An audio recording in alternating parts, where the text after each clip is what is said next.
ఆశ్చర్యకరమైన బైబిల్ పాఠంగా యెహోషువ గ్రంథం 18వ అధ్యాయం చదువుకుందాము. ఇశ్రాయేలీలు ఆ దేశమును స్వాధీనపరచుకొనిన తర్వాత వారందరూ షిలోహునకు కూడి వచ్చి అక్కడ ప్రత్యక్షపు గుడారం వేసిరి. ఇశ్రాయేలీలలో స్వాస్థ్యములు ఇంకా పొందని 7 గోత్రములు ఉండెను. కావున యెహోషువ ఇశ్రాయేలీలతో ఇట్లనెను, మీ పితరుల దేవుడైన యెహోవా మీకిచ్చిన దేశమును స్వాధీనపరచుకొన వెళ్లకుండా మీరెన్నాళ్ళు తడవు చేసెదరు? ప్రతి గోత్రం నుండి 3 మనుషులను నా యొద్దకు రప్పించిన ఎడల నేను వారిని పంపెదను. వారు లేచి దేశ సంచారం చేయుచు ఆయా స్వాస్థ్యముల చొప్పున దాని వివరమును వ్రాసి నా యొద్దకు తీసుకొని వచ్చెదరు. వారు 7 వంతులుగా దాన్ని పంచుకొందురు. యూదా వంశస్థులు దక్షిణ దిక్కున తమ సరిహద్దు లోపల నిలిచి ఉండవలెను. యోసేపు పుత్రులు ఉత్తర దిక్కున తమ సరిహద్దు లోపల నిలిచి ఉండవలెను. మీరు 7 వంతులుగా దేశ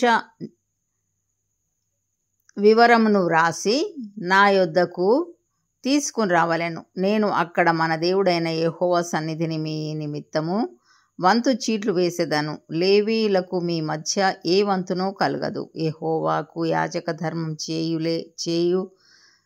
చేయుటే వారికి స్వాస్థ్యము. గాదీయులను, రూబేనీయులను, మనష్షే అర్ధగోత్రపు వారును యోర్దాను అవతల తూర్పు దిక్కున యెహోవా సేవకుడైన మోషే వారికి ఇచ్చిన స్వాస్థ్యములను పొంది ఉన్నారు.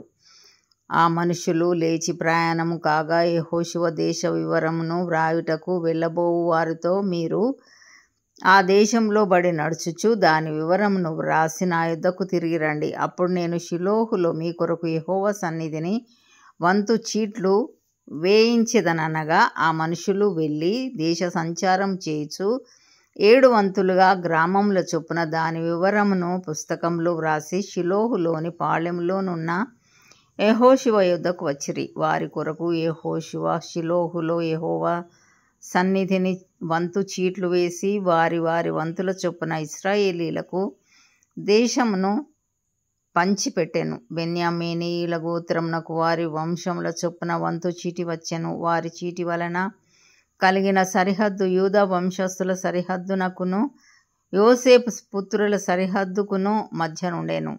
ఉత్తర దిక్కున వారి సరిహద్దు యోర్దాను మొదలుకొని ఎరుకోకు ఉత్తర దిక్కున పోయి పడమరగా కొండల దేశం వరకు వ్యాపించెను. దాని సరిహద్దు బేతావెను అరణ్యము వరకు సాగెను. అక్కడ నుండి ఆ సరిహద్దు లూజు వైపున అనగా బేతేలను లూజు దక్షిణం వరకు సాగి క్రింది బేత్ హోరోనుకు దక్షిణంననున్న కొండ మీది అతారోతు అద్దారు వరకు వ్యాపించెను. అక్కడ నుండి దాని సరిహద్దు దక్షిణమున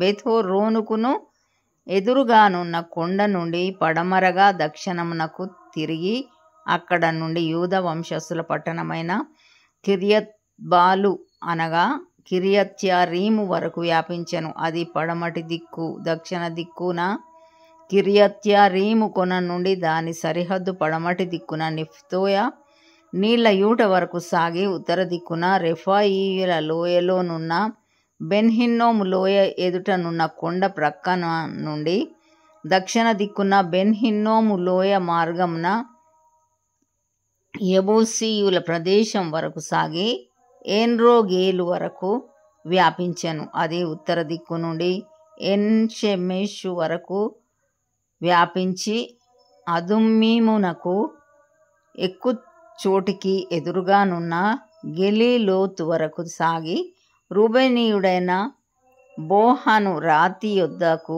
దిగెను. అది ఉత్తర దిక్కున మైదానమునకు ఎదురుగా వ్యాపించి అరాబా వరకు దిగి అక్కడ నుండి ఆ సరిహద్దు ఉత్తర దిక్కున బేత్ హోగ్లా వరకు సాగెను. అక్కడ నుండి ఆ సరిహద్దు యోర్దాను దక్షిణ దిక్కున ఉప్పు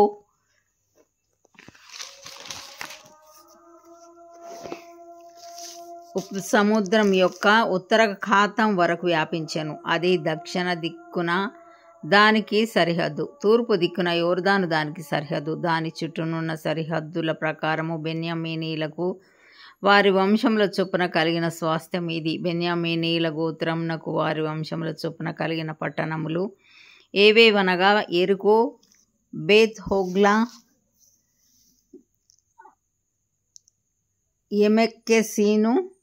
ఎమెకెసీసు, బేతరాబా, సెమరాయిము, బేతేలు, అవీము, పారా, ఒఫ్రా,